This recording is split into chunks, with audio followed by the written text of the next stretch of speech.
Hello, everyone. Welcome to today's session. I'll give a few minutes just for everybody to log in, and then we'll get started with our presentations.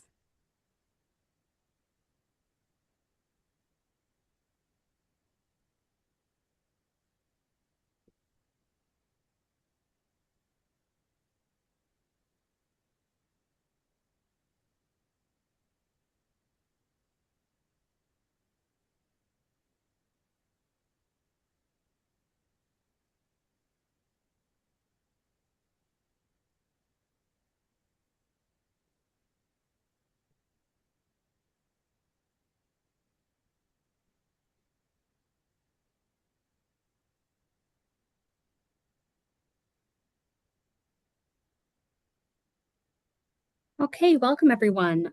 Thanks for joining us for today's webinar, Understanding CDK4/6 Inhibitors in Breast Cancer Treatments. I'm Rebecca.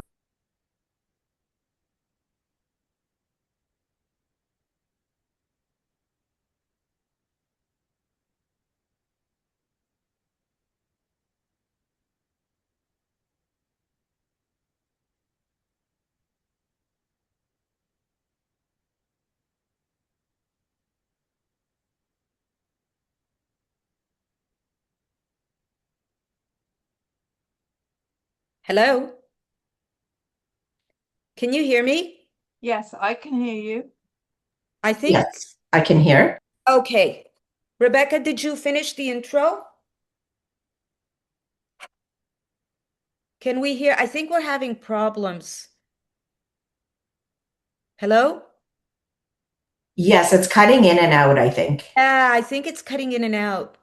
because I didn't hear Rebecca either at Me all. either. I did not hear Rebecca. Suppose. I think she froze. If people are online listening, we're just going to try and reconnect everybody, so be patient. I'm sure Rebecca will be back on. Apologies for that, but we're experiencing very bad weather in Montreal and in Ottawa, so I think that might have something to do with it. Let's give it a few minutes. You know what? In the meantime, I think seeing that we are on, I'm gonna just continue on, and I'm gonna just welcome everyone again. And thank you for joining us today. I'm pleased to welcome and introduce our expert speaker, Dr. Lina Hajra, who is a medical oncologist at Oak Valley Health in Markham, Ontario, with a focus on breast and gynecological cancers. She is a lecturer and clinical teacher at the University of Toronto, Faculty of Medicine. Her current aspirations include developing a teaching program in Markham for medical students interested in community oncology. She is excited to lead and help launch the first cancer survivorship program at the Oakville Health. Dr. Hajra, great to see you, and thank you for being here today. And we're also joined by Kim Walk, a single mom of two children in their 20s, and has been an entrepreneur for over 20 years as a Mary Kay independent beauty consultant. The flexibility has allowed her to raise her children and to keep working on her own terms after her cancer diagnosis. Welcome to both of you. And now, with that, I will hand it over to Dr. Hajra to share her presentation. Thank you.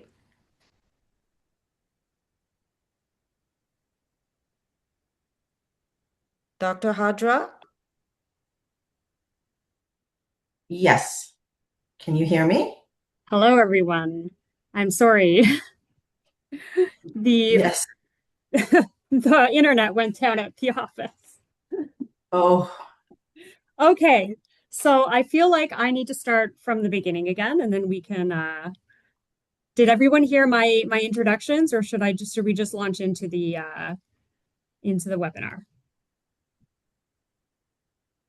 um, hello, Rebecca. Can you hear me? Yes, I can. Okay. So I think Kathy did some introductions as well, Okay. and I was told to start sharing my screen. So Okay, should I? perfect. Go ahead. I apologize. My internet had cut Sorry, out. no problem. And you can see my screen. Yes, we can. Wonderful. Okay. So thank you so much for inviting me to speak. And, I have to tell you, of course, we do many speaking events, but I have never been asked to speak to a patient audience. So I'm very honored because, of course, you, the patients, are at the heart and our motivation for everything we do. So it really is a privilege. So we will start today by talking about the CDK4/6 inhibitors in early and metastatic breast cancer. So this is the newish kid on the block, and we'll go into why just in a second. So I'd like to thank Lily for sponsoring this event, as well as the Canadian Breast Cancer Network for inviting me, and to both Lily and Novartis for providing some slides and support for the presentation. Before I start, I'm sorry, I just have to quickly also thank Miss Kim Walk, my dear, dear patient, who's agreed very courageously and graciously to speak to you today from a patient perspective. And of course, I think that we will all be anticipating the better part of the talk, because that's really what we all learn from the most.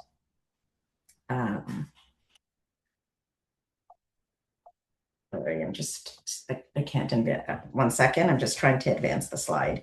Not very good with computers, unfortunately.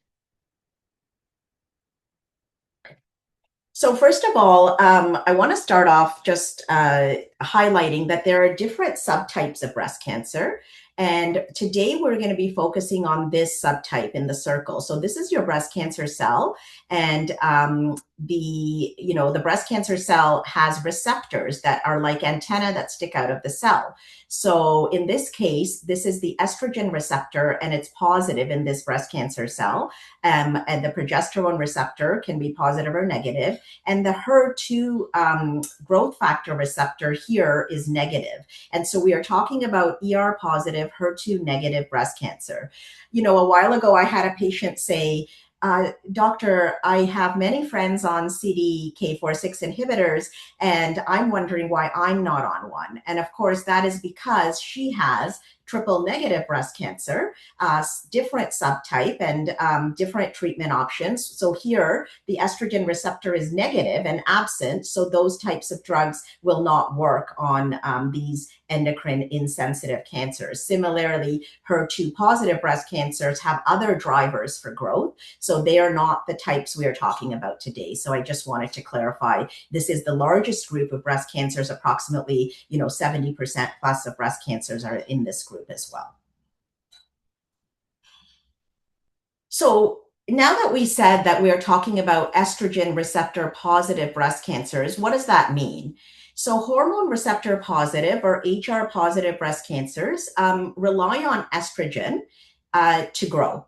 And so essentially estrogen is the food or fuel for this type of breast cancer to grow.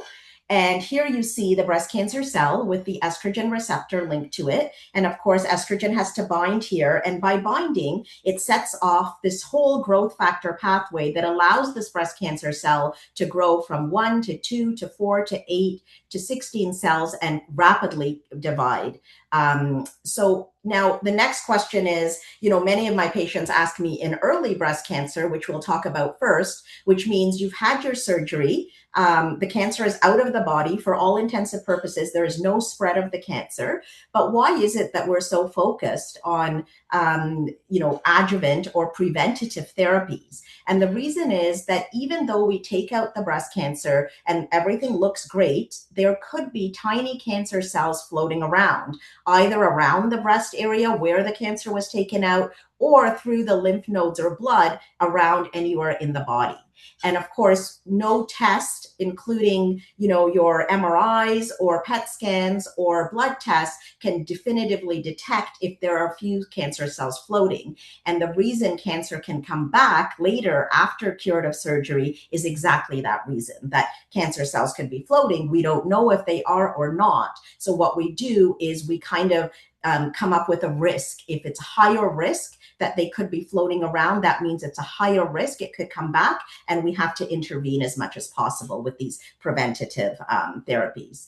So now, endocrine therapy is still the backbone of preventing estrogen receptor positive breast cancers from coming back. The first drug developed was tamoxifen. And what tamoxifen does is it can be used in pre or post-menopausal women. And what it does is it blocks the estrogen receptor. And so by doing that, the estrogen in the woman's body cannot bind to the receptor and therefore cannot propagate the breast cancer cell to grow. The second class of drugs are called the aromatase inhibitors. And these drugs actually are used only in postmenopausal women. And what they do is they lower the estrogen levels in postmenopausal women in the body. So again, you don't have enough estrogen to bind to the receptor and cause the breast cancer cell to grow. Now, what if you're a premenopausal woman, but you will see later that the aromatase inhibitors are better in terms of preventing breast cancer from coming back and are used with CDK4/6 inhibitors more so than tamoxifen. So if we need a premenopausal woman to be able to use an aromatase inhibitor, remember you must be postmenopausal, we suppress the ovaries with ovarian function suppression. And that's an injection some of you might be aware of called Zoladex or Lupron that you get once a month or once every 3 months to suppress your ovaries so you no longer have your menstrual cycle, and now you're effectively postmenopausal, getting rid of that estrogen so that you can also use these drugs. Now, going way back before we even come to 2026, in the 1970s, tamoxifen came about, and tamoxifen by itself helps to decrease breast cancer recurrence and improve survival compared to no endocrine therapy. So here you see the recurrence percentages from time 0 after surgery, and at 5 years, 10 years, 15 years, without tamoxifen, so surgery and no tamoxifen, they may have gotten chemo and radiation, but then no endocrine therapy versus receiving the tamoxifen after curative surgery and possibly chemotherapy. There is a big difference in favor of tamoxifen in decreasing recurrence of this breast cancer to come back. And when we say recurrence, we generally mean mainly in other parts of the body, such as the lung, liver, or bone, which of course, will shorten your survival. Similarly, tamoxifen does help to, help patients live longer compared to having no tamoxifen in the preventative setting. The aromatase inhibitors also help to decrease breast cancer recurrence, and this is just by themselves after surgery and chemotherapy, and they also improve survival compared to no endocrine therapy. But however, also compared to tamoxifen, they are slightly better. So you see this light blue line with the aromatase inhibitors such as letrozole, anastrozole, or exemestane. Also brand name are for letrozole Femara, anastrozole Arimidex, and exemestane Aromacin. So these are the aromatase inhibitors, and they're, sisters of each other. But you see here that using one of those drugs gives you better benefit in terms of the cancer not coming back somewhere else in the body, as opposed to even tamoxifen. So that, we say aromatase inhibitors are slightly superior to tamoxifen in postmenopausal women in preventing recurrence. But I want to point out, actually, before I go on, that, when you're the beautiful patient in front of us, we want to do everything possible for you. And of course, you want to do the best you can for this cancer not to come back. And although we see, even in the best case with aromatase inhibitors like letrozole after your surgery and chemotherapy, you still have at 10 years a 19% chance that this cancer could come back. So we need to make that number lower, of course, because, still 20% of all comer patients, high and low risk for breast cancer to come back, can have their cancers return even 10 years out from surgery and beyond. So this was a slide I presented not because the details are important, but just to say that, it's easy to say for us as the doctors or healthcare to patients, please stay on your drugs. You should take your tamoxifen or letrozole for 5 to 10 years after your surgery to prevent the breast cancer from coming back in the curative setting. Now, however, when they looked at this study of how many patients actually go off their endocrine therapy, it's almost about 20%. And when they looked at what is the effect on the disease of patients going off the treatment because of they can't tolerate it, there is a detriment. So you can see the brown line here is patients who did less than 3 years of treatment, and the purple is more than 3 years of treatment in terms of being alive and disease-free. And here you see that these patients had a worse outcome than their counterparts who stayed on the treatment. So of course, we intuitively know that we're giving these drugs for a reason, but it's nice to see that, it does make a difference to stay on the drug and be compliant. But on the other hand, you can't suffer through this whole thing to stay compliant. And we have to do more in terms of the survivorship programs we have to help with insomnia, hot flashes, vaginal dryness, mood changes, memory loss, aches and pains, right? And many more, so that patients can really have the best tools to stay on the treatment. But it is very important to stay on for the duration recommended. And so again, the discussions with your teams, you should be, you shouldn't be afraid. And I know patients, sometimes it's intimidating to go into offices, and we're all very, very busy, but certainly I don't think any of us from our side, want you to feel that you can't ask a question or bring up an issue if there is one. So now, despite these amazing advances with tamoxifen and letrozole-like drugs to help cancer not to come back, that the truth is, as we saw in those graphs, breast cancer can come back. And so for most patients with low risk hormone receptor positive breast cancer in the early setting, they have excellent outcomes with endocrine therapy alone. However, across multiple trials, patients with low genomic risk. So genomic risk, I'll just quickly explain here. And so what are those? So you might, some patients have heard of tests like Oncotype DX or MammaPrint or Blueprint and things like this. And what these are is when your tumor is removed at surgery, we send the tissue off to the US to get a recurrence risk score. So in other words, is this breast cancer low risk, intermediate, or high risk to come back? And so that gives us a very good idea. Do we need to do more for this cancer not to come back if it's in the intermediate or high risk category, and do more than just doing, your endocrine therapy alone?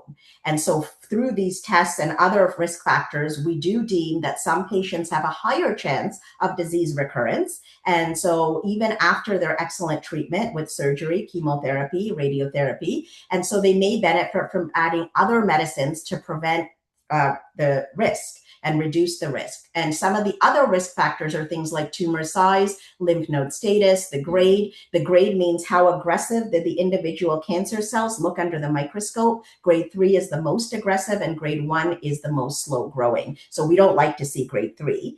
And the genomic features, so a high risk score on your Oncotype test. And these patients, we say, should benefit from more than endocrine treatment to help the cancer not to come back.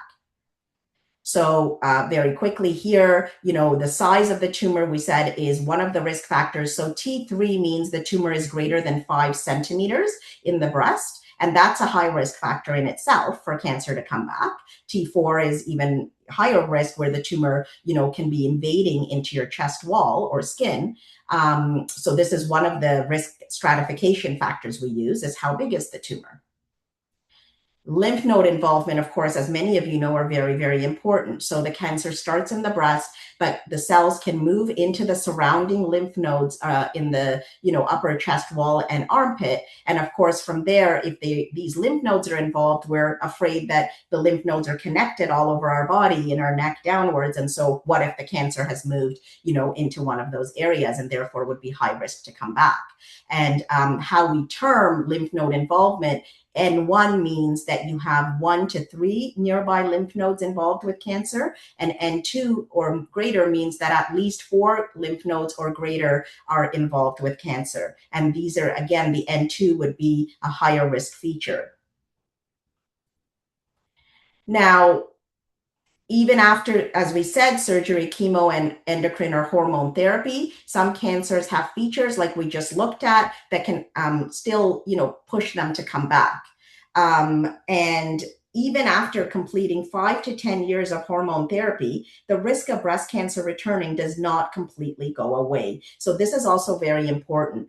We've learned more and more in cancer, as you'll see very soon, that we take the treatment for, let's say, 2 years, 5 years, 10 years, whether it's the endocrine pill or whatever.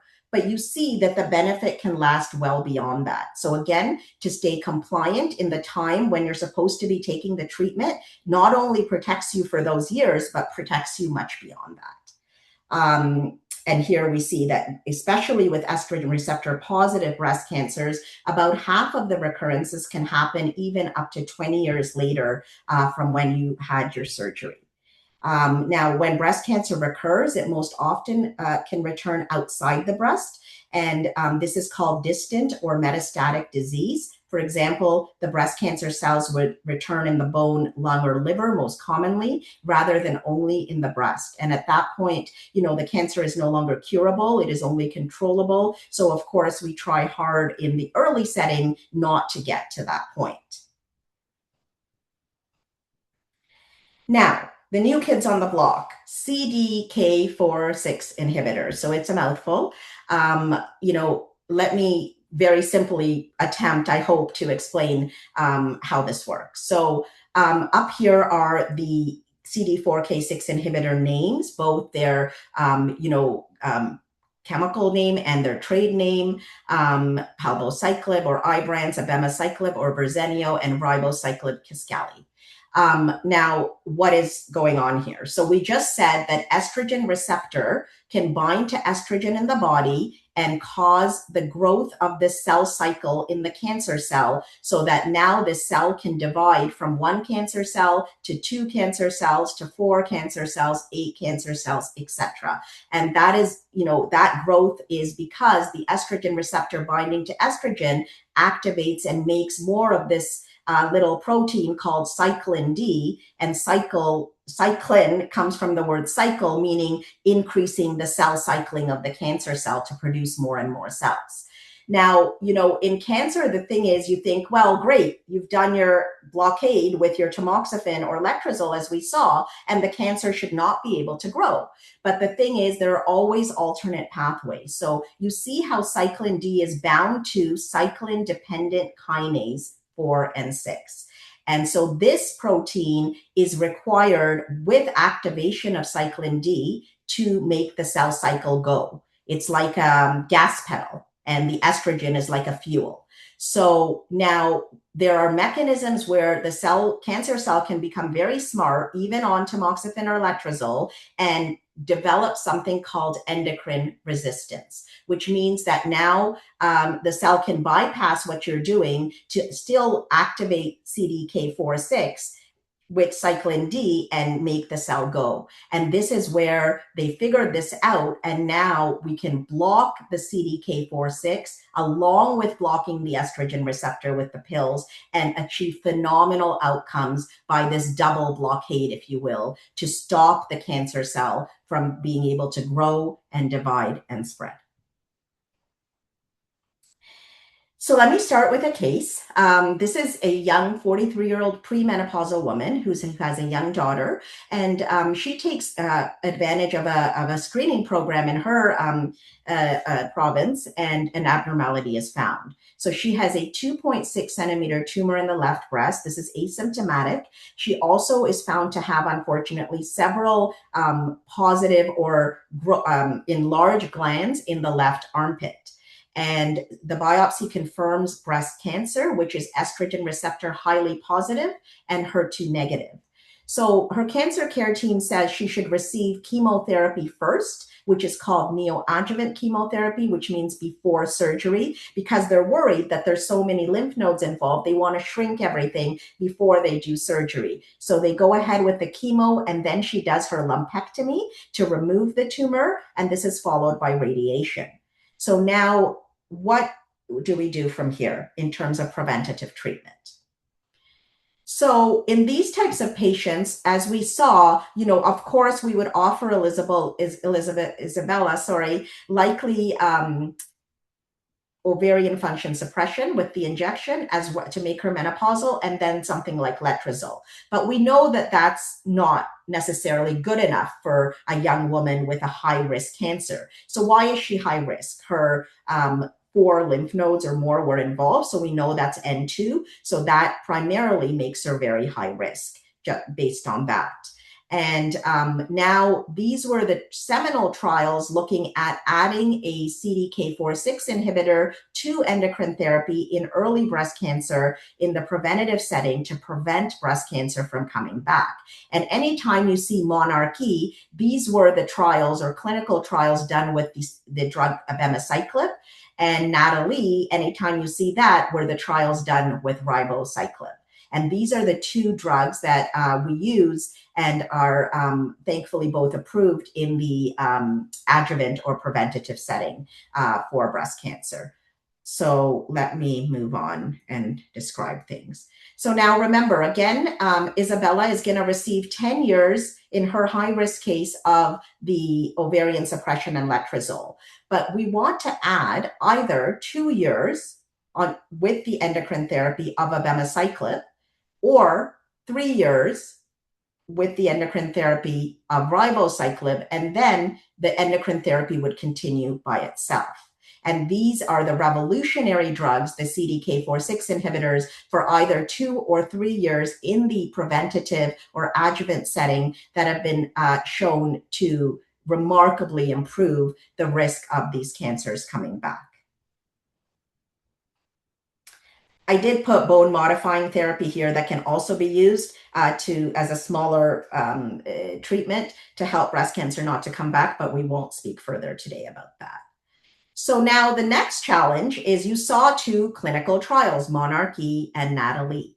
Now, clinical trials, if you look them up, we want patients to be empowered. We want you to understand even some of the trials, how they were done, what we are looking for to see if you fit into this trial situation and this drug can benefit you. But there's a lot of lingo that's not even, for the best of us, too easy to understand. So let's go through some of this. So the Monarchy study looked at estrogen receptor positive, HER2 negative, lymph node positive, high-risk patients with breast cancer that has been removed, and now we're looking at adding it to the endocrine therapy. So we'll concentrate on this cohort that was, you had to have either 4 lymph nodes positive involved with cancer once they were taken out at surgery, or if it was 1 to 3 lymph nodes that were positive, at least one of them had to be higher risk with grade 3 disease, or the tumor size had to be greater than 5 centimeters. Sorry, not at least one of the lymph nodes. You had to have at least one of these features in the breast cancer as well. So now, if you were fit into this group, as Isabella does, this trial randomized 1-to-1. So out of almost 6,000 patients, they put about 2,500 on the treatment arm that would have the letrozole or tamoxifen with abemaciclib, which is given which is a tablet, full dose is 150 milligram tablet given morning and evening for 2-year duration continuously, along with your endocrine therapy that would likely go to 5, 7, or 10 years. And then the other arm, the other 2,500 patients with the same features got, put into this group where they only received the letrozole or tamoxifen. And then they followed the patients out to almost 8 years to see what the benefit might be in terms of the cancer returning and the survival of the patients. So the primary outcome was IDFS. We'll see what that means in a second. It's invasive disease-free survival. And another outcome they looked at was OS, which is overall survival. So it's important in a clinical trial to look at who are the patients, who were these people? Were they all older, younger? In other words, does Isabella, who sits in front of me, would she fit into the criteria here? If they only looked at patients, for example, that were 60 years plus, Isabella's only 43. So maybe, whatever the trial outcome was, it's not applicable to her. So we always have to understand who was included. So here they say, there were pre and postmenopausal patients included. There were patients with chemotherapy before or after surgery. And very importantly, there were both patients less than 65 and over 65 years of age. Which tells us that we should not be ageist. We should not deny patients who are fit and healthy at 75 years of age plus, even if they would benefit from something like this and are well enough.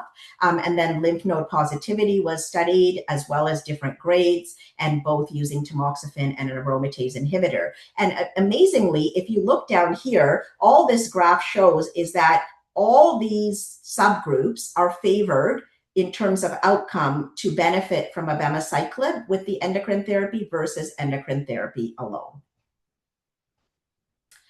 So now, what are some of this lingo stuff? Let's go through this a little bit.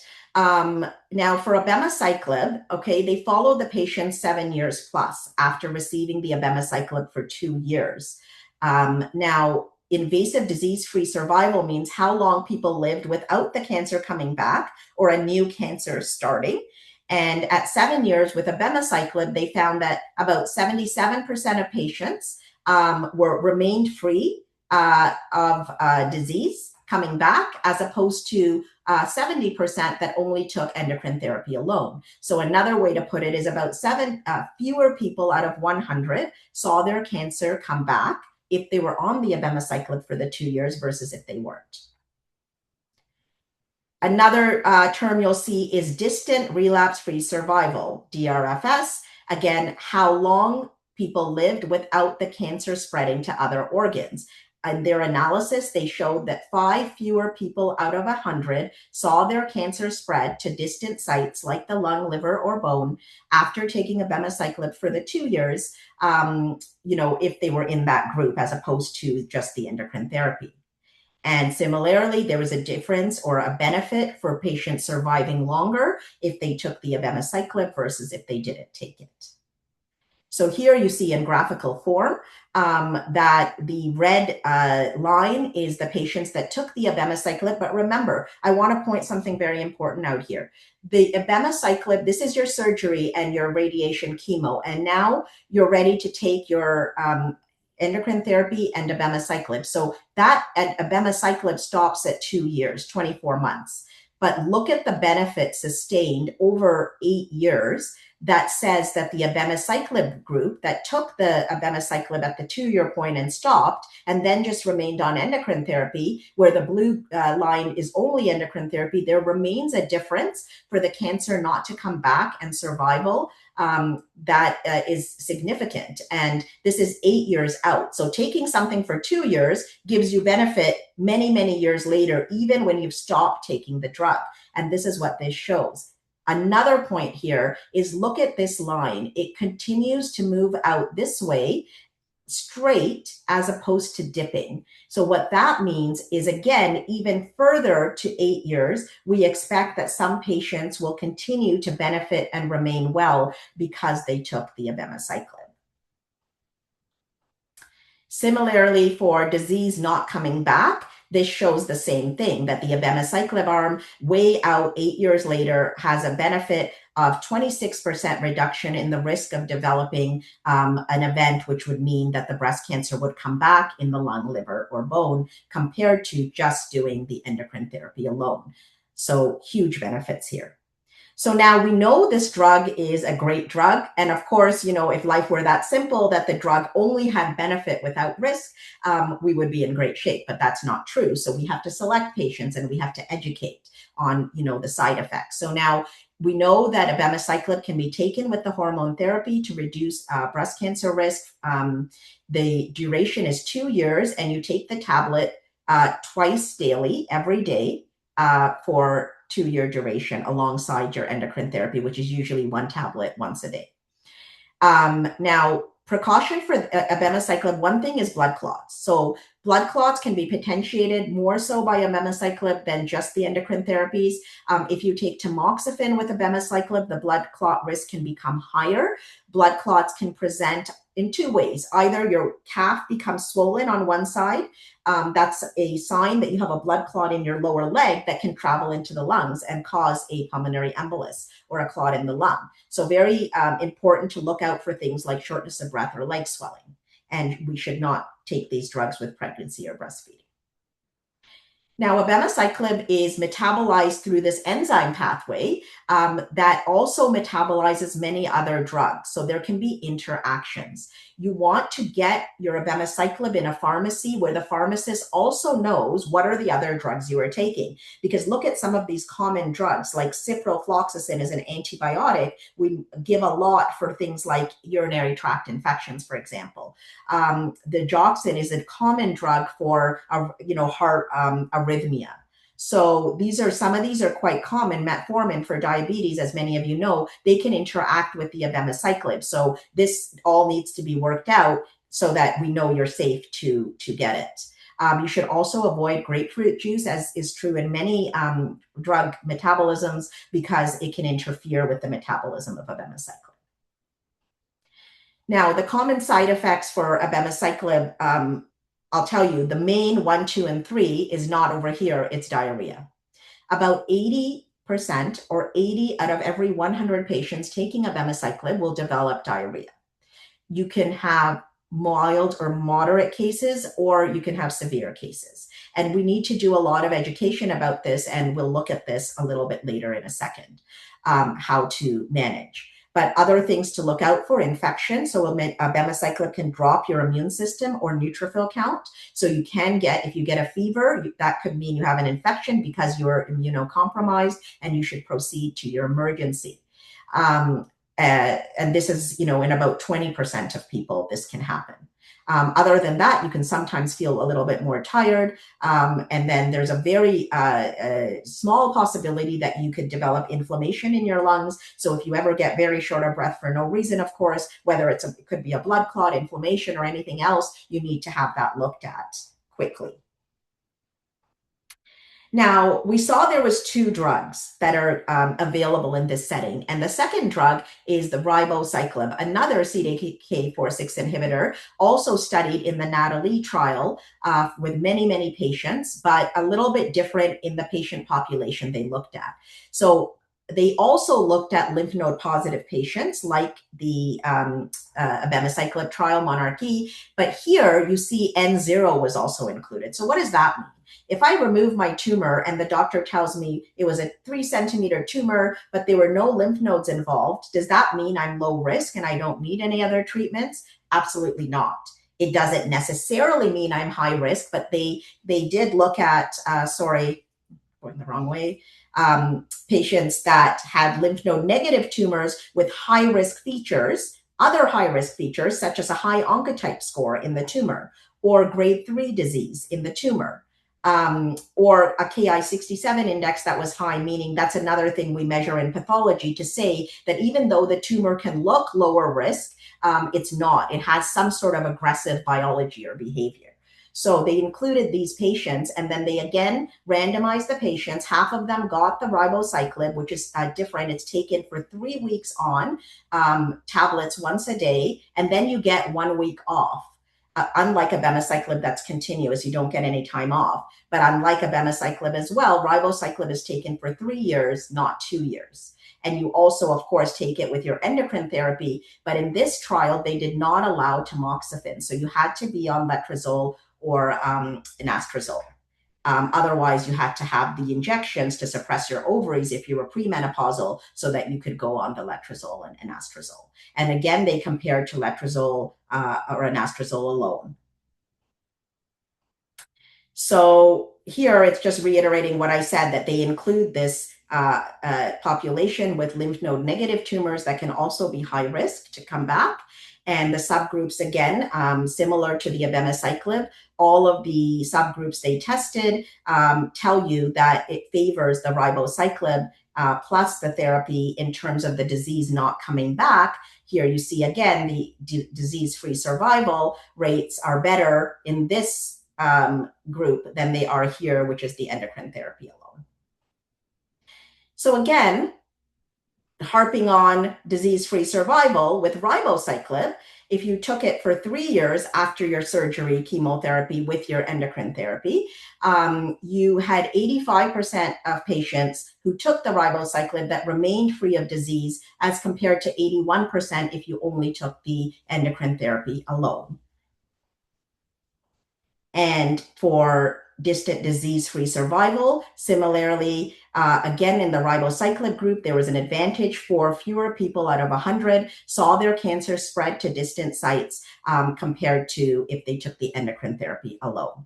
Now, I want to just quickly raise a point. I know time is going, but if you were the patient in front of me, I would tell you, oh, people might say, well, 4 fewer patients, big deal. That's not most patients, but at the same time, remember, the stakes are very high here. If the cancer comes back and it spreads into some other part of the body, you are then looking at treatment that can control but not cure the disease, most likely. So we even though it's not 100 out of 100 people, we say this is a very significant result out of the many thousands of people that could benefit from this.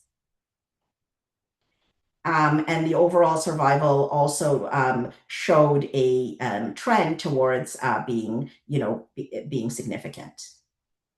So here in the N0 population, you see the graphs, people who took the ribociclib for the cancer not to come back, even way out here at 5 years plus, 90% of patients remain cancer-free, as opposed to 84% or less in the group that just took the hormones. And this is node-negative patients. So we should not, as doctors, as we used to do way back when I started, think node-negative is always good, because it's not always good. And we need to look a lot more at the actual biology of the tumor to make these decisions.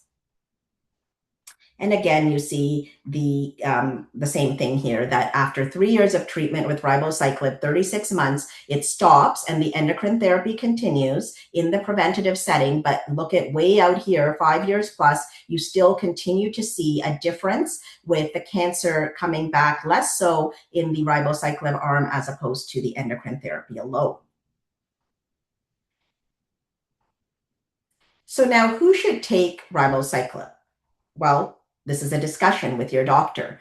And, today we believe that patients should be active partners with us in the decision-making. But, everybody's different. If you like the doctor to say, what would I do? Or what do I think? Of course, we'll give that opinion, but we have to explain to you the risks, the benefits of both, if you qualify, let's say, for both abemaciclib and ribociclib, because your lymph nodes were involved. Which one's better for you? It depends on other risk factors and side effects. So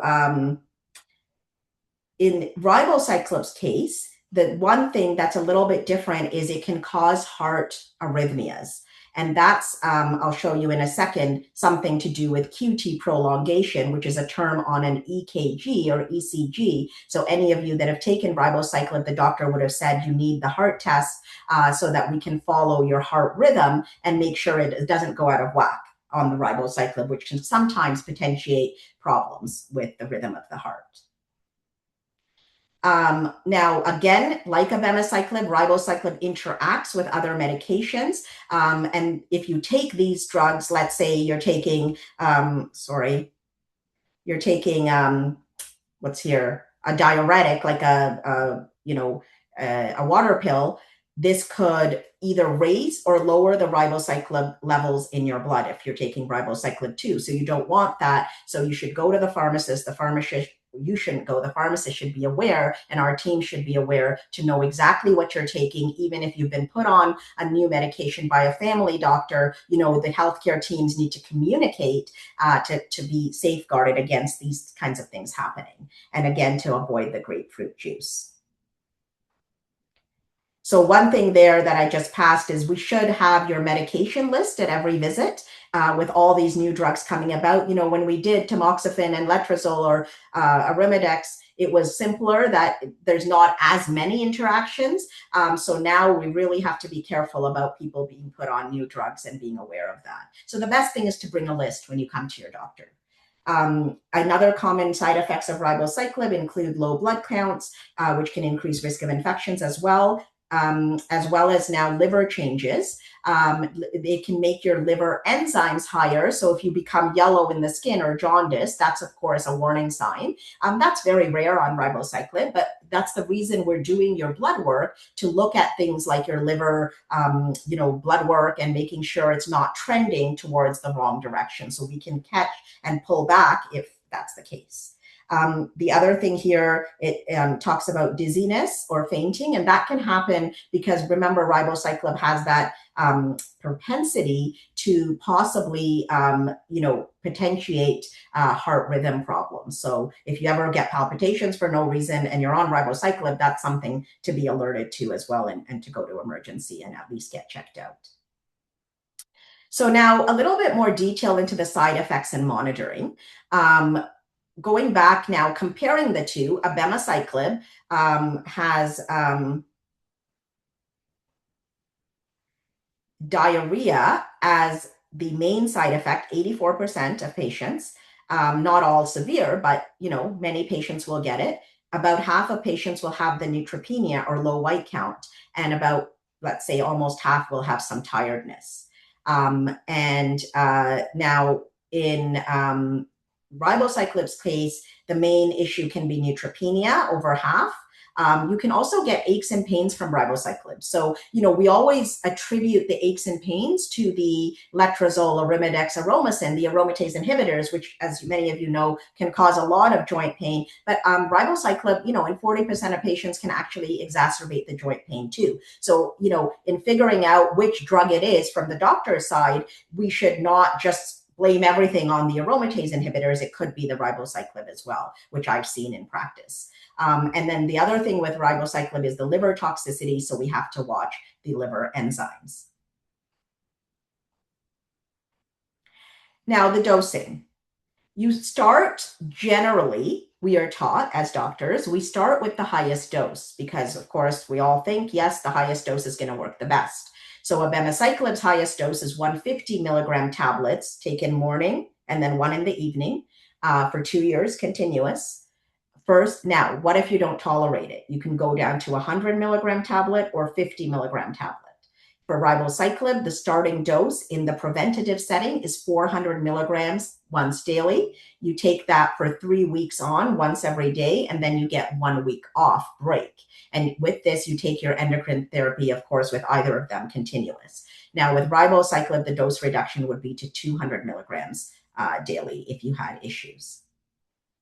So now, let me pretend you're a patient in front of me and I say to you, Mrs. T, I think that for the abemaciclib, you need to go to a lower dose because your diarrhea is becoming a little bit, too prominent despite everything we're trying to do. And Mrs. T says, no, doctor, I have to stay on the highest dose because I don't want this cancer to come back and I'll do whatever it takes. And really, of course, this is a scenario we see in real life. And we're humbled by the courage of the patients, but also we want you to live better and longer with quality of life. And we don't want fear, which is not documented in truth, to be a factor. So here, what they did is they did the studies to show, very importantly, for both abemaciclib and ribociclib, and this is the, disease-free survival curves, again, that you see that whether you took full dose, the red curve, or whether you got dose reduced quite a bit, the gray curve, it has no difference in the efficacy of the drug. And similarly, that's the same with ribociclib. So dose reductions that we do to manage the adverse events or side effects do not compromise efficacy. So please tell us if you're not doing well. Some patients may want to hold back because they don't want the doctor to say you have to go off it. And, we see that we can very safely and effectively lower the dose without compromising the effect of the drug. So what is the monitoring like? So for monitoring for abemaciclib, cycle 1 means when you start it, you see day 1 is the first day you started, and day 15 would be 2 weeks into starting it.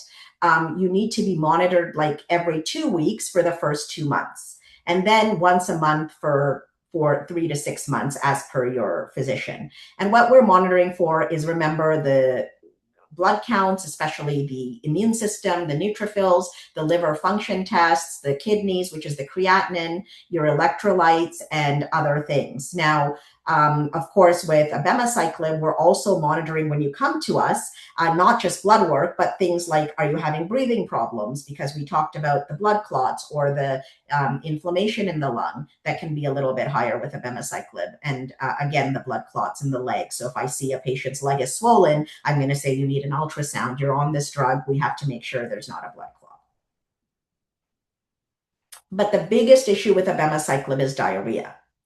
And, there are many patient resources, which Lily has developed, which are excellent. I'll show you some of them. But generally, you want to drink 6 to 8 cups of water or liquids a day. You should drink an additional cup of liquid every time you have a watery bowel movement. You should choose drinks with electrolytes that are caffeine-free and non-alcoholic, and you should sip between meals. In terms of your diet, if you're having diarrhea, eat the brat diet. Avoid high fiber content. And this one down here, removing peels, seeds, and skins from vegetables and fruits, which we're generally taught, of course, are very good for us. When you have diarrhea, it's not good, especially with this abemaciclib drug. So you want to, avoid that. And of course, avoiding high fat, high spicy foods. And also, the gut can kind of slow down a little bit sometimes with diarrhea. And so you want to eat slowly and chew well. In terms of management of diarrhea, the main drug is Imodium, or loperamide, it's called. Each Imodium tablet is 2 milligrams. And so we ask you to take 2 tablets of Imodium at the first sign of your loose stool or more frequent stools, and then 1 tablet with every loose stool. The maximum is about 8 a day, but if you're starting to take more than, 2 or 3, you want to let us know so that we can differentiate, is it all because of abemaciclib? Are you having an infection causing the diarrhea? We have to, of course, think about all the different factors, because it's not always the drug, and it can be other things as well. So can diarrhea be avoided? Now, in abemaciclib, we were starting with this high dose that we're told to start with, the 150 milligrams twice a day. And then we showed you that you can go down if there's a problem in dosing. But what about if you started at the lowest dose for 2 weeks and then went up to the second dose and then went up to the full dose after a month? So this was the TRADE study that was done to show, a very important study actually, that after 12 weeks, 70% of patients were maintained on the highest dose after we kind of ramped up from low dose to high dose. And also that the rate of diarrhea was lower then in the Monarchy trial, which was, they didn't do this dose escalation protocol. They just, gave the higher dose. So in the Monarchy trial, the rates of diarrhea were, at least 20% of significant diarrhea or greater. And if you do it this way and get up to full dose, kind of, ease into it, if you will, the rates can be much lower. So you can ask the oncologist, maybe could I start low and go high, so that you're not hitting me too hard all at once. So monitoring, now flipping to ribociclib, would be similar, every 2 weeks for the first 2 cycles, and then monthly for the first 3 to 6 months. We're again looking at your blood counts, especially the neutrophil, the immune system, so it doesn't drop. Let's say it does drop to below 1. We would hold the ribociclib, have you do blood work again the next week, see where we're at, and then decide, do we need to maybe make the dose a little bit smaller, or was there another reason your blood count could have gone down, and maybe we can observe and go back to full dose and see. It depends also on how far down your neutrophil count was, and also if you developed an infection or not. ECG monitoring is special about ribociclib. So this is where the QT interval we talked about, you'll see in a second, the ECGs have to be done at baseline and at least at the first cycle. I also do it one more time just to make sure that the heart rhythm isn't going out of whack.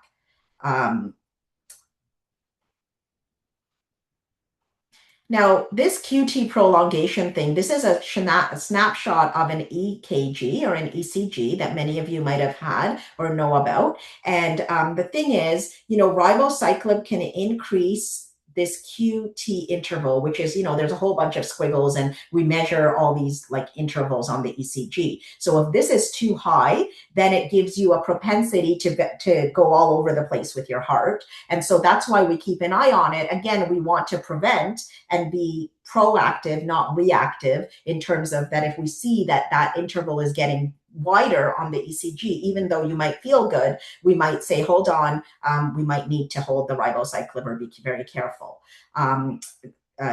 Further to that, if you're on things like water pills or your electrolytes are too low, those are other risk factors for developing arrhythmias. So again, those two together, of course, it's common sense, is not a good combination. So we have to be careful. Again, there are, and this is, just looking at some of the examples of other drugs that can prolong QT, such as, again, our good friend ciprofloxacin, the antibiotic, or antidepressant such as Celexa or citalopram, and there's many others here. So just being careful to know what the patient is taking exactly and bringing your medication list with you. Neutropenia, interestingly, with both drugs occurs within the first 2 treatment cycles. So that would be first 2 months. And then it is not cumulative. So if you take it, at month 6, 8, 10, year 1, 2, if you get stabilized with the immune system in the first 2 months of treatment with these pills, it generally doesn't become a problem later on.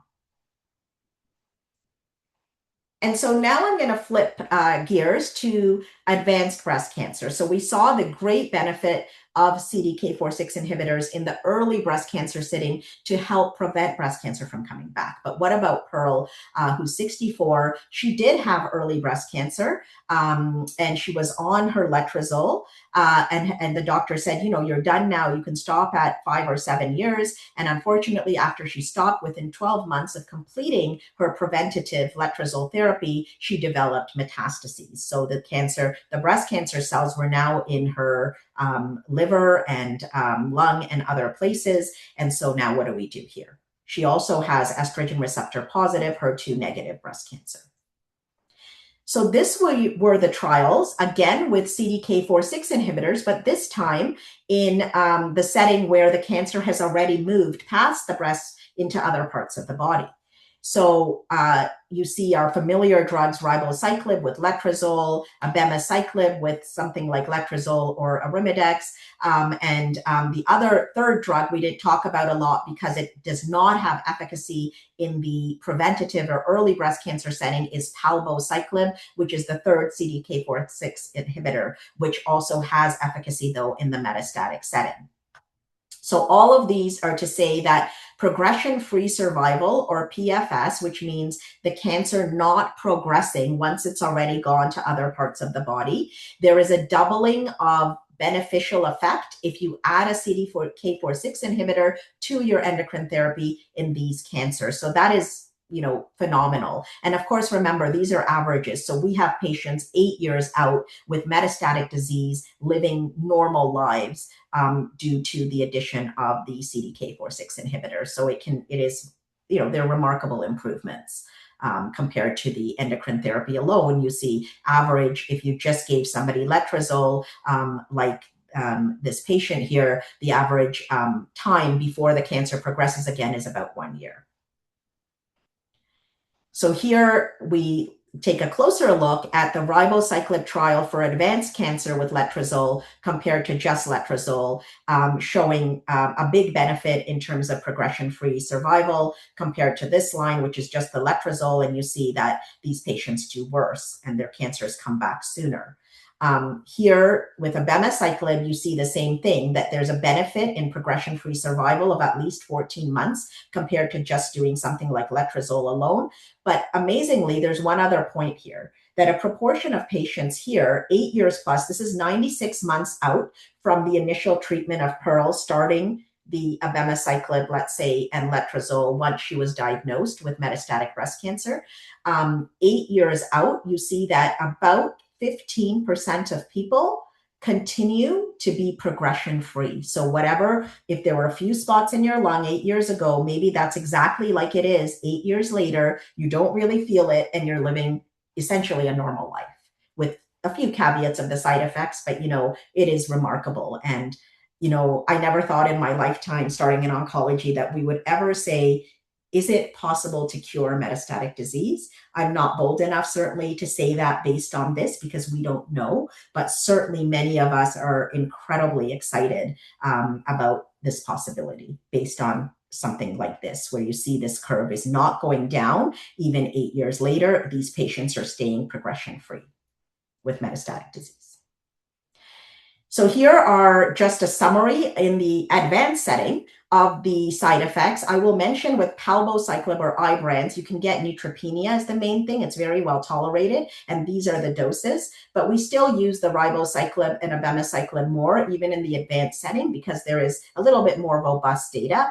And again, these are the things we already talked about, just in summary form in terms of the toxicities. Now, the only difference I want to highlight here is that for ribociclib, the dose is 600 milligrams in the advanced setting, as opposed to the 400 milligrams in the early setting. So it's a little bit higher dose if you have metastatic disease and you're taking ribociclib to control the disease. And of course, just to clarify again, in the metastatic setting, you continue on with the drugs until they don't work anymore. So there's no stopping at 3 years for ribociclib or 2 years from abemaciclib. You keep going continuously, and it can be for years. So this study, in the interest of time, I will just say one thing. In the metastatic setting, the patient presents, they have breast cancer cells that have unfortunately gone to the liver or the lung, and they could be symptomatic. They could be having pain. They could be having shortness of breath. And we used to think, oh my goodness, for these patients, it's called visceral disease. It means that, they have a significant burden of disease and that we want to give chemo right away. So what this trial did, the Right Choice study, is they looked at, in these women, giving the ribociclib and letrozole as opposed to chemo. And they actually showed that the ribociclib arm, the blue one, did better in terms of progression-free survival compared to even chemotherapy, which is so toxic. And as many of you know, your hair falls out with this, you don't have hair loss. It's really a game changer. So incredibly effective, even in patients who have higher burdens of disease. What happens in the metastatic setting if the CDK4/6 doesn't work anymore? I know I don't have time today to talk about it, but there are other incredible advances, and some of these are called antibody drug conjugates. I just wanted to bring this kind of thinking to you, just as a slide to put in here, that there are other targeted options. These are linked to chemotherapy, so they're not as perhaps easy to take. They're intravenous. They're not pills, but anyways, there are many other options that are better than just chemotherapy.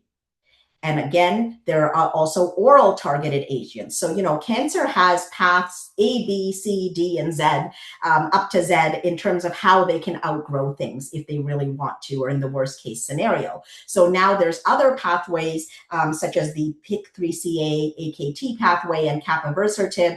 Even if you fail the CDK4/6 inhibitor or you progress on it, this is another pill combination with endocrine therapy that can be very, very beneficial for patients, in the metastatic setting, as we learn more and more about what makes these cancers tick. In terms of patient resources, this is really excellent. I hope you can link to this QR code. It basically is through the Cano website, and it gives you a really great overview on all CDK4/6 inhibitor therapies, both in the early and advanced settings, side effects, monitoring, what to look out for, patient education, checklists, and things like that. So it's a very nice one. And I have some booklets in my office, and oncologists are able to access, these to hand out as well, if that's easier. And again, this resource goes through the following things, which I find very useful for patients. Another one is Fueling Resilience. This is a booklet made by Lily, and it tells you recipes for diarrhea, what to avoid, how to monitor, and things like that for many, many toxicities associated with both the endocrine treatment as well as CDK4/6 inhibitors. So another excellent guide. And this one we also have in the office. This is a diarrhea patient management. We just rip off the sheet, and one side has this and the other side has this, and you can hand them out. And this part is I like in terms of the do's and don'ts for diarrhea. So, not consuming gassy foods like beans, broccoli, cabbage, cauliflower. Do not chew gum. Do not take carbonated drinks. You do want to have white rice, applesauce, white breads, and eggs. You don't want fatty meats and things like that. It just gives you, this overview. And also, as much as it's kind of icky to talk about, what are the stool types and which are the ones we're concerned about with diarrhea, so that you can explain to your healthcare provider, which sometimes gives us clues as to the cause of the diarrhea.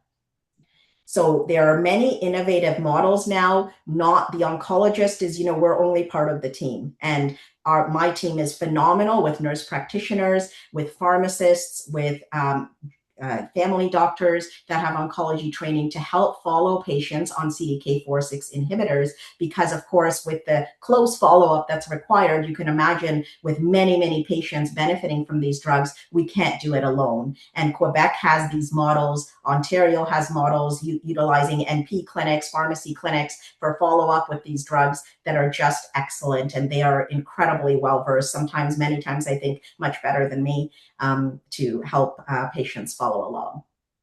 And again, this is the multidisciplinary team with the, providing education, follow-up, toxicity management, dose adjustments. Of course, we're always there too. And, we work together. So they might run something by us. We might run something by them.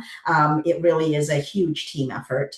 And I'm very, very proud to be part of this, incredible team environment in oncology today. So lastly, I'd like to end off with this. Where have we come from and where are we going? This I call the timeline of hope. We have our pink ribbon symbolizing all of you with incredible strength and resilience and courage. And, in 1977, if any of you were patients at that time, we would have only had tamoxifen to offer to block estrogen. And we know that that can only go so far. Then came the chemotherapies, but they're very toxic. Then the aromatase inhibitors came in the 1990s. And look at this, 2016 were the first CDK4/6 inhibitors. Of course, from 2016 to getting them into our hands, these drugs take a long time to approve and fund, etc. So there's all of that, which, we've been using them more recently over the past, 10 years, I would say, and in the early setting for the past 5 years, and it's been revolutionary. And even when you fail the CD4K6, there's the PIK3CA inhibitors and other pathways that we didn't talk about today. But I really look at this as the timeline of hope. And I will tell you, practicing for 20 years now, I never thought in my lifetime that I would see patients doing as well as they are doing now because of these types of drugs that have come out, really understanding, what makes a cancer tick, and then being able to develop the drug, which is no easy feat. And of course, we are very thankful to our researchers that sit behind in the labs every day, thinking about these things. And with that, I will just conclude that, CD4K6 inhibitors, as we've seen, I hope you've seen, can help patients to live longer without recurrence in the early setting and prolong survival in the metastatic breast cancer setting. In the early breast cancer setting, the effect of the drugs, even after they are stopped at 2 or 3 years, are maintained over many years. So adherence is vital. And the side effects can be manageable. And remember, dose reduction should not be feared, and they can make drugs better tolerated without compromising efficacy, as was shown in those trials. The benefits versus risks of these revolutionary drugs should definitely be discussed on an individualized basis between the oncologist and the patient, as every case is unique. So it's not to say that every breast cancer that has lymph node negative and some one high risk feature should be on ribociclib, every patient. No, there could be risk factors. There could be other reasons why the risks of ribociclib would, outweigh the benefits for that patient. Maybe it's not as high risk, because of other things. So it's definitely a conversation, and it's not a one size fits all approach at all. So I will say that for sure. And it is a shared care of model nowadays. Again, the patient should be very active in their decision making and informed. And of course, teamwork is the key. Because of the more intense follow-ups, we are, struggling to keep up as the oncologist. So we definitely need our incredible teams, and we all work together. So thank you very much. Well, I want to thank you very much. That was a brilliant presentation for a topic that could be so confusing. I mean, just the amount of the drugs and how were able to understand how you presented it. So that was truly amazing. We're definitely coming back to you for sure. After we hear from Kim, who will now share with us her lived experience being on CDK4 inhibitors. And we're going to turn it to Kim, and then we'll get back to you, Dr. Hajra. Thank you very much. Thank you.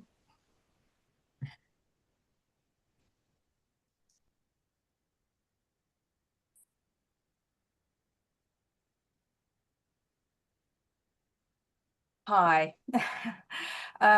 Thank you, Kathy, and thank you, Rebecca, for having me speak today.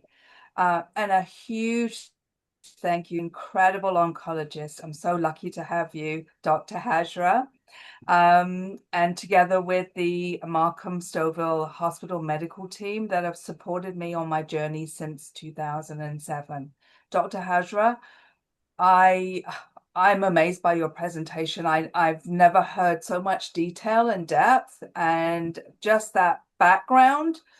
I'm just going to talk in layman's terms because there's no way that I would ever Of comprehend. course. That's perfect. That's perfect. So a little bit about me and my diagnosis. So following a routine mammogram in 2017, a small precancerous lump was found on my right breast. It was biopsied, and my surgeon decided a lumpectomy was the best course of action for me. I was fortunate enough to have the surgery just 2 weeks later. This was followed up with 16 rounds of radiation. I experienced a lot of brain fog, which continues to this day, unfortunately. So I'll apologize now because I'll be reading pretty much from my notes in case my brain fog decides to show up today. Okay, so from that point on, I was on the radar and saw my surgeon annually. In January of 2022, just at the time of my usual mammogram, I noticed a lump on the left breast. However, since the results showed nothing, I was sent for an MRI with a dye, and the results were benign. A couple of months later, I noticed the lump was getting larger, and I went in for a follow-up in June. I immediately was sent for a biopsy, and a week later, I was shocked to find out that I had an invasive lobular cancer that grew from 0.5 centimeter to 7.5 centimeters. That's from January to June. I thought I would be able to get a lumpectomy again, but it was too large. So instead, I had 2 weeks to accept that I would need to have a mastectomy. Lymph nodes were also removed at that time as some cancer was found there. I had 3 months of chemo, so I had long dark hair, and it grew back like this, curly. And in fact, today was the first day when I just had to go for some blood work that somebody actually commented on the discrepancy in my photo. So after the 3 months of chemo, It was followed by surgery to remove the remaining lymph nodes and then another 16 rounds of radiation. So that was quite the year. I also learned that I had 2 different cancers in each breast, and I can't remember the test name, but I was sent for that test to see if it was hereditary, because I have a 26-year-old daughter and sister and cousins, and I wanted to make sure that they would be okay. And luckily for me, that was not the case.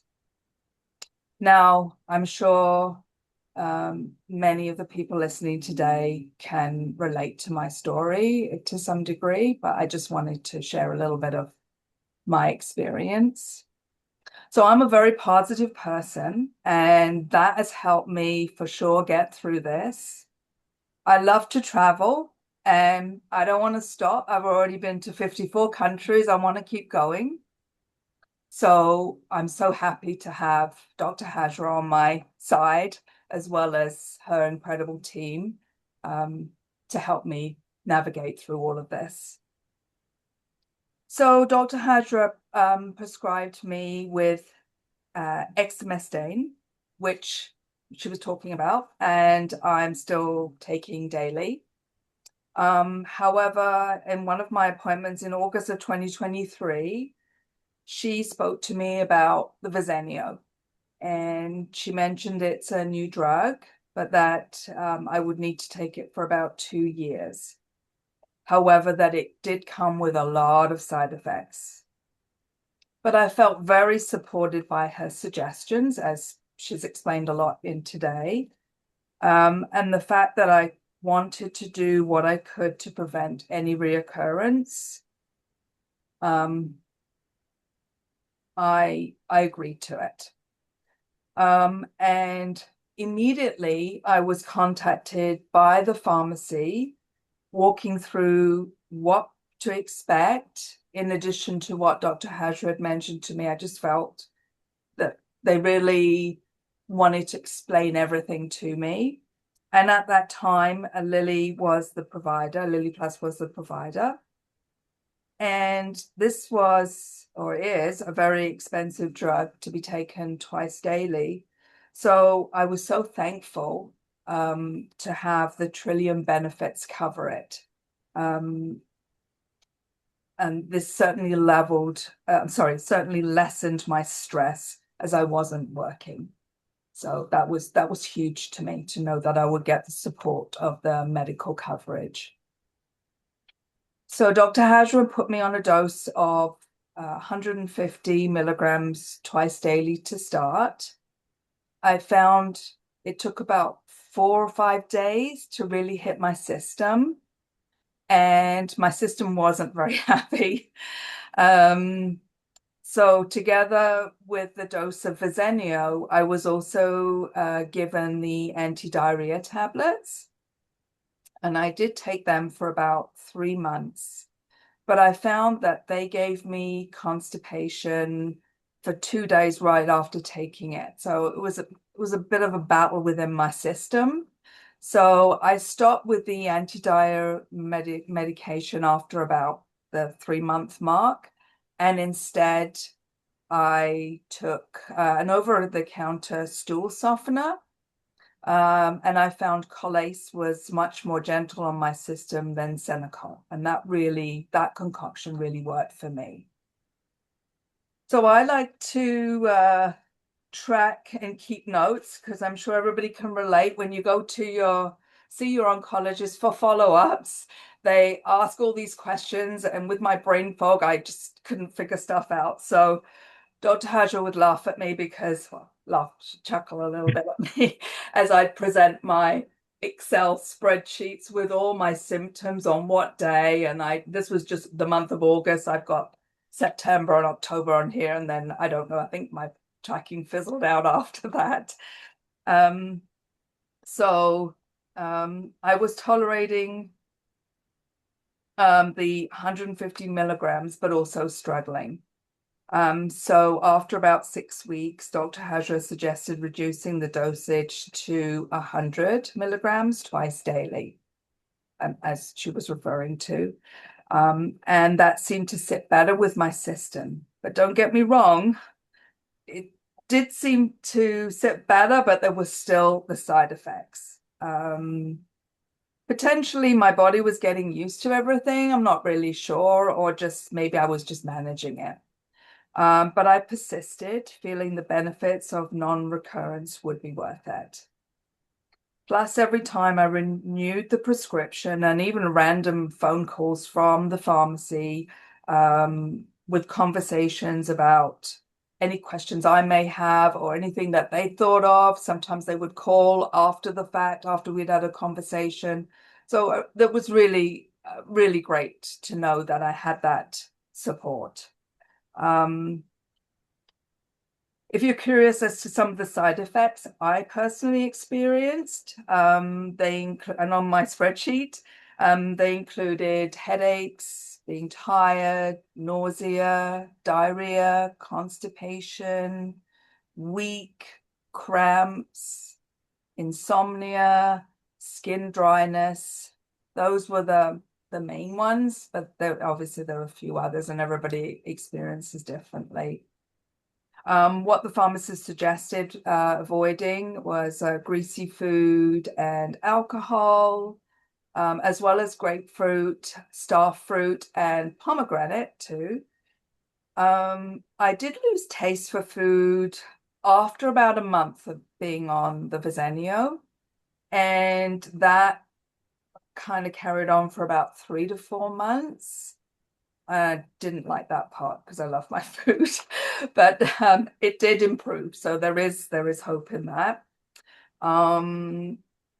So with regards to the dry skin, yes, my feet got extremely dry actually. So how I'm doing today, I'm happy to be cancer-free. Yay! I'm thankful to have such a supportive medical team. Another decision I made was to get reconstruction surgery. But because I'd had radiation on both sides, I wasn't a candidate for implants. So in January of this year, I had a DIEP flap reconstruction. And I just need a slight adjustment, probably in the fall. I want to enjoy the summer. But I'm very happy with the outcome. So yeah, I hope I shared some things that have helped, and I'd be happy to comment on anything or elaborate on anything further. And I want to thank you for listening to my story. Thank you very much, Kim. That's great.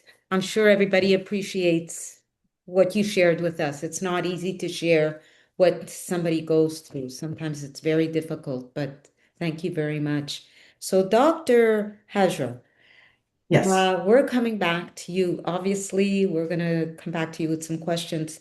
And from the get-go, I'd like to ask you, going back in your presentation, which was fantastic, I want to understand when you offer ovary suppression, that's another element of giving somebody, injections on top of all the other drugs.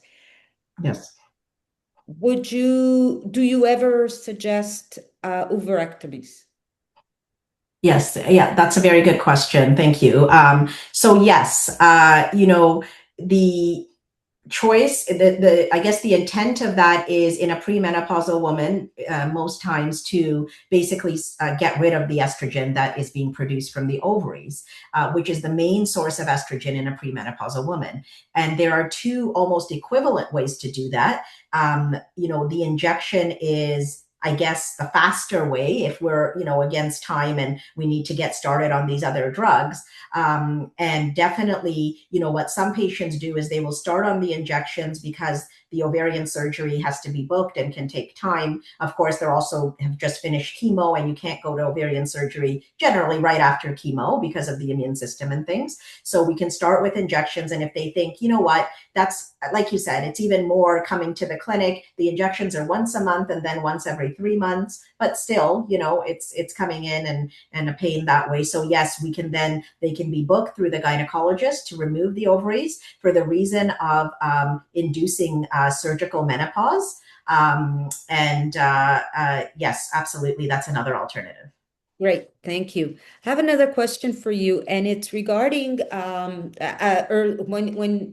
somebody presents with for diagnoses, uh, Mhm. how is the testing for CDK4s?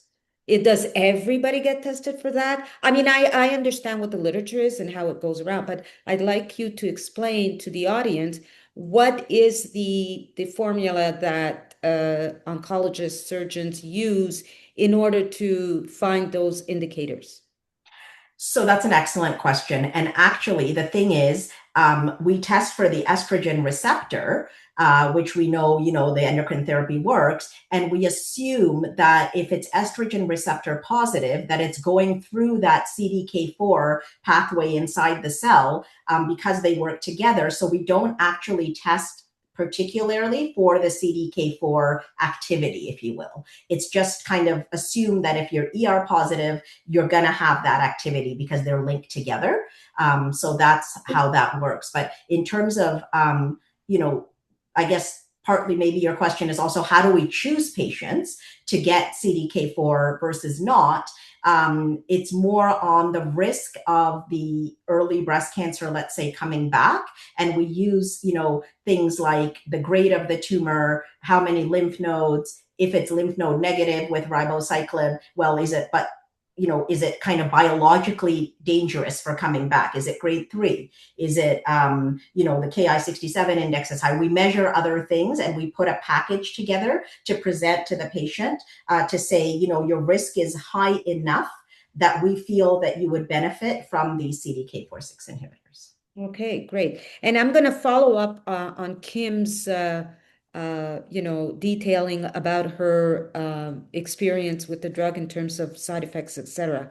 So when you see patients, do you know and explain to them how long it takes overall for you to get into the drug getting used to in your body, because Yes. sometimes you can be confused is how long do I have to live like this?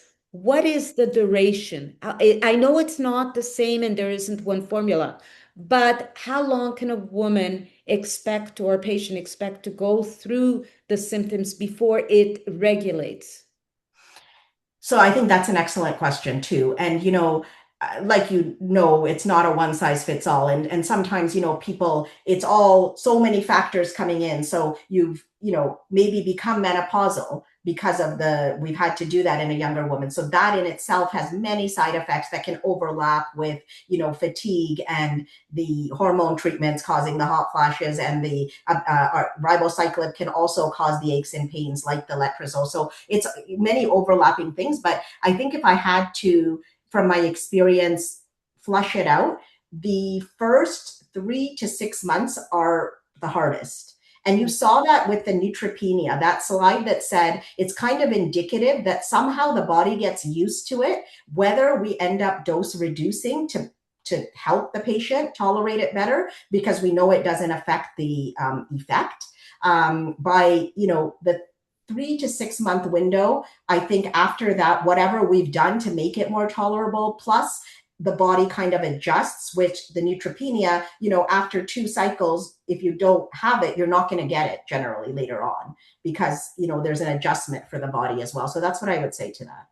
Okay. And CDK4s in women who have not had that experience, because they're, like you said, before we got approved for these CDK4s, time went on, even though we knew this in 2016 or 15, or when the research was coming out. Is there any reason why patients would be called back and say, would you like to get on the meds?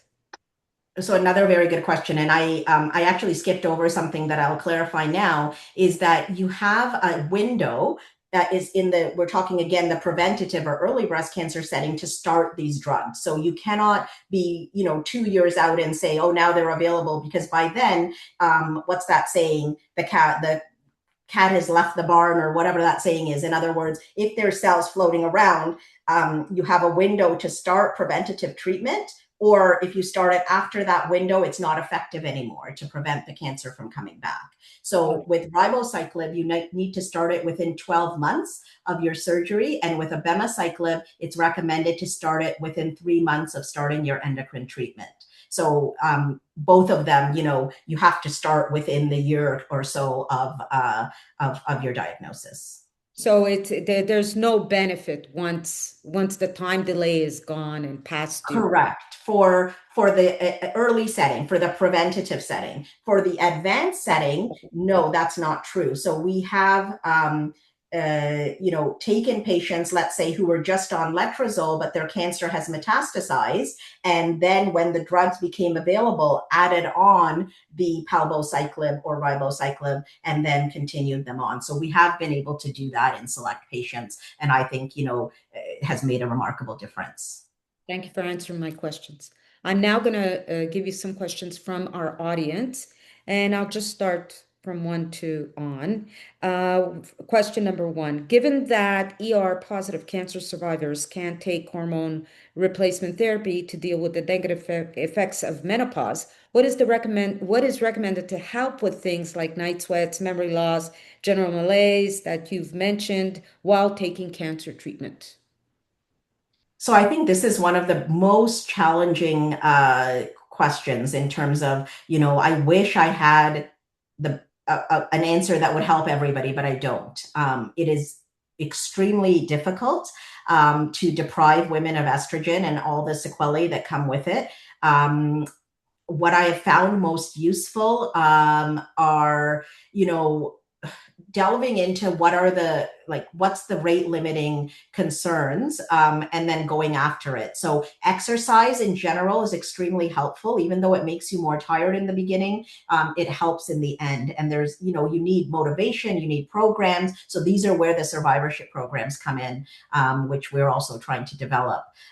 For sleep, cognitive behavioral therapy. So there's therapies that help you, relax before you go to bed and things like that. And those are also proven, and I've seen it. It seems like it's not going to work, but it works. So that's another thing. For things like hot flashes, there are medications in I guess the most extreme cases. Of course, nobody wants to be on more medication, but you also have to function, and you have to have quality. So, for hot flashes, things like not drinking alcohol, sleeping properly, and then sometimes medications can be beneficial. And I would say, just like a holistic kind of exercising, eating more plant-based diets, and having a social network, having people to relate to, not that this is coming from the mind, but it helps to, sometimes we don't know the answer, but a patient might tell another patient, and that's why these patient networks are so important, that this helped me. And if it's not harmful, even if it's something naturopathic or something like that, I don't always say no to it, because why not?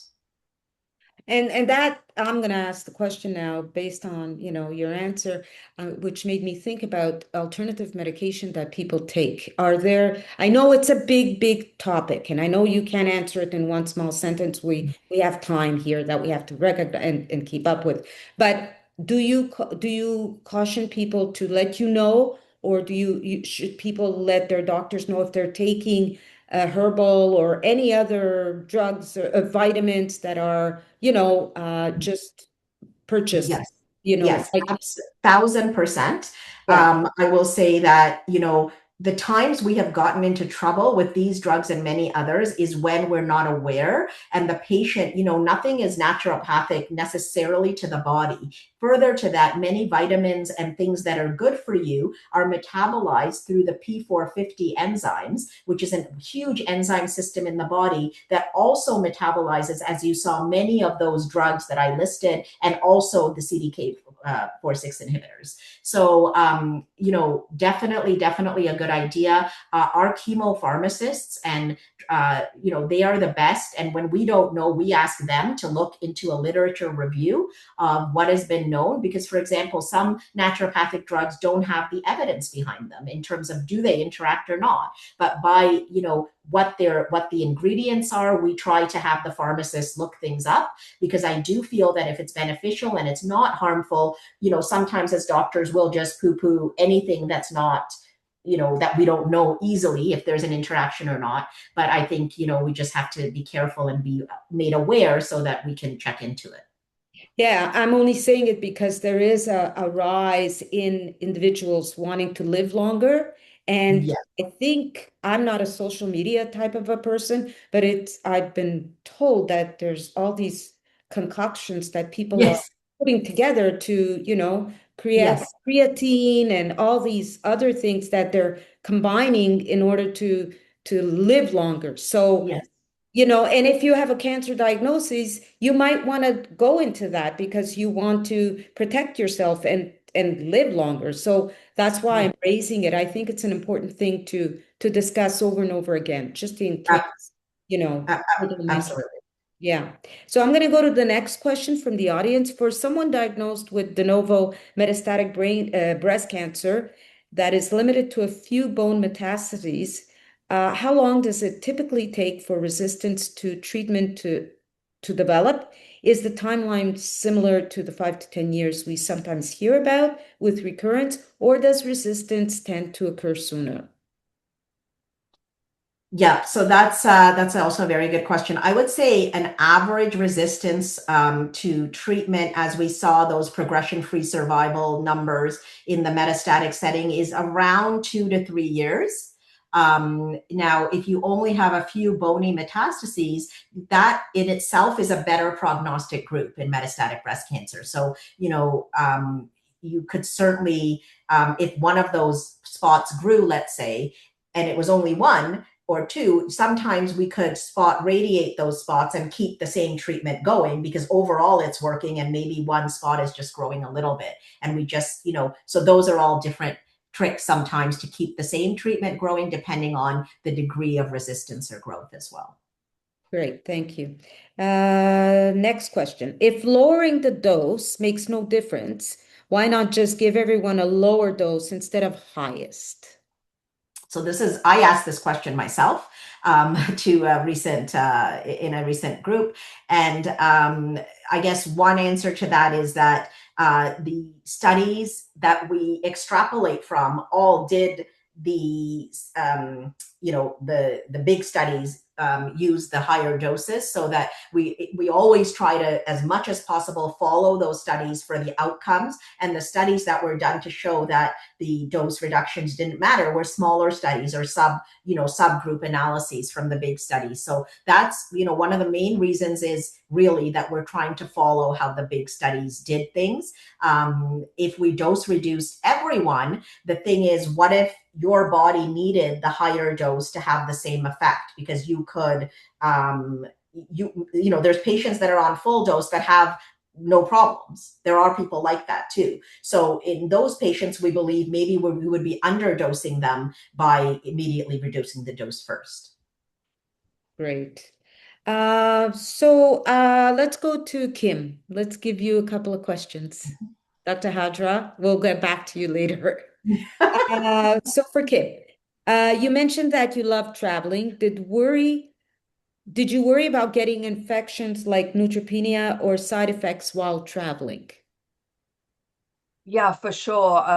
I actually did put even a note on my front door and on my side door, immune compromise, and so just kind of alerting people just to be careful. But for myself in traveling, yeah, I did in that 1 year when I had the surgery, the chemo, the radiation, and the surgery. I don't remember the order now. But every time I was just checking, and I would ask Dr. Hajra, I've got this little window here. Can I travel? I did a drive down to Florida at one point, just so that I would still be in my car. So I just kind of was conscious of where I was going. And I waited for my overseas travels until I was recovered.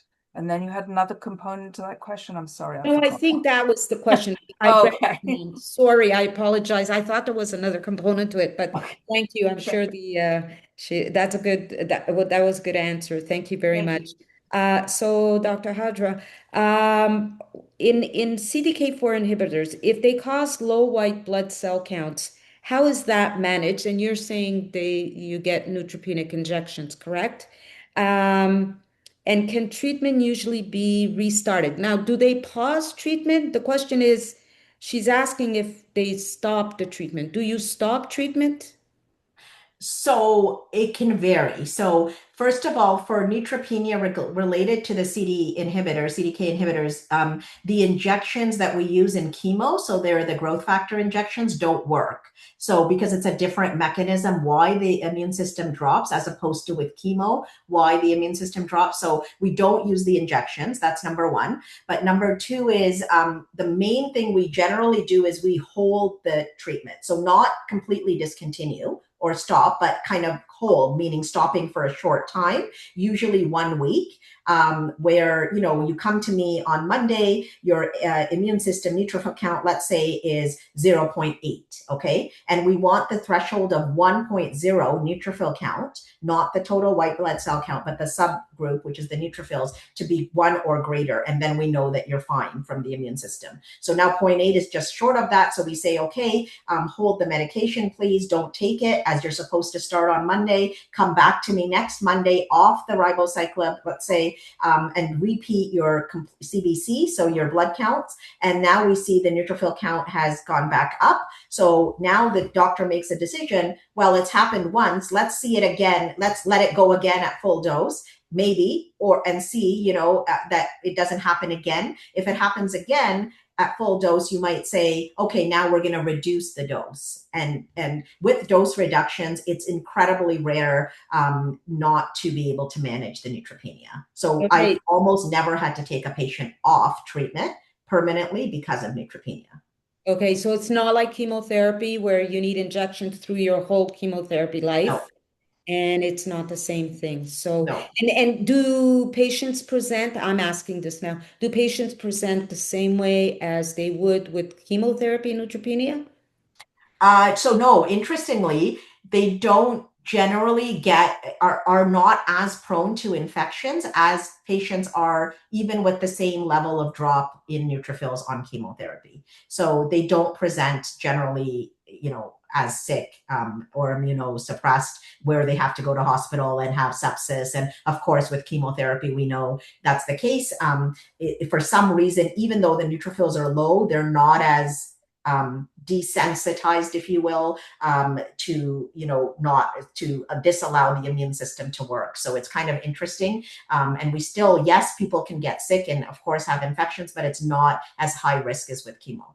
Yeah, because with taxane, when you're doing the chemotherapy, that could really plummet. That's exactly, so that's a different beast. Yeah. Okay. So this is not the same thing, just to clarify so a patient understand. So unfortunately, we're coming to our time, and I would love to have you back, Dr. Hajra, especially to continue on what you left off with, the hope that there is so much coming along and that you would be able to speak to that, of what's coming down, what's beyond CDK4s if that doesn't work. I mean, I'm sure the audience would love to get you to give us something on that as well. And it was a great presentation, so I'm very grateful. The other thing I would like to ask you is if you'd like to close off with something before I give my closing remark. Do you have anything that you would like to finish off with?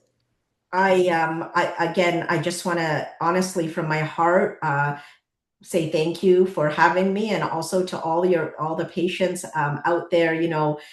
People say to me, why did you choose oncology? And of course, it's heartbreaking. It can be, and it can also be the most rewarding. And with these, advents and these new drugs coming down the pipelines, it just, fills us with joy to see patients benefiting. And, and I always will say it's a two-way street being an oncologist. We learn as much from patients about humility, about how to live, about how to think about things, as we give, hopefully. So again, I just wanted to say thank you so much.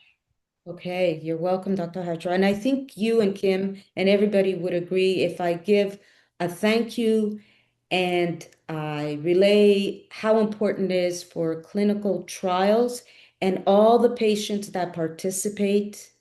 I really am grateful to patients that do participate in these studies because, as you could see, if we don't have the patients to conduct these studies and to get results, we would not be where we are right now. So I don't think we take the time and the opportunity to say this as much as we should. So I want to thank anybody who's ever been on a clinical trial or a study because that's so important. And with that, I'm going to have to conclude our time for today's session. Thank you very much, everyone, for your questions and for joining us to learn about CDK4's inhibitors. And thank you, Dr. Hajra, again, very much for all your presentation that it was really important for us to understand it better. And Kim, once again, thank you for that, life experience. I'm sure people can, understand what those challenges are. Thank you for sharing that with us today. And I want to thank you. I want to thank our sponsors as well, Lilly Canada, for providing sponsorship for this session. And before we end the session, I'd like to turn things back over to Rebecca, who will launch a few brief feedback questions. Your responses help us evaluate our programs and improve future educational sessions. Thank you, Thank you. Kathy. So the feedback questions are now on your screen. We'd appreciate if you just take a couple moments to complete them. But if you wanted to provide more detailed feedback, there will still be a follow-up survey after the session ends. And I'll remain online for another few minutes while the responses come in. In the meantime, today's session is being recorded and we will share it once it's available online. And we'll also share some of the resources that Dr. Hajra shared today as well. Thank you everyone for joining us today. And thank you, Dr. Hajra, and thank you, Kim and Kathy. Thank you.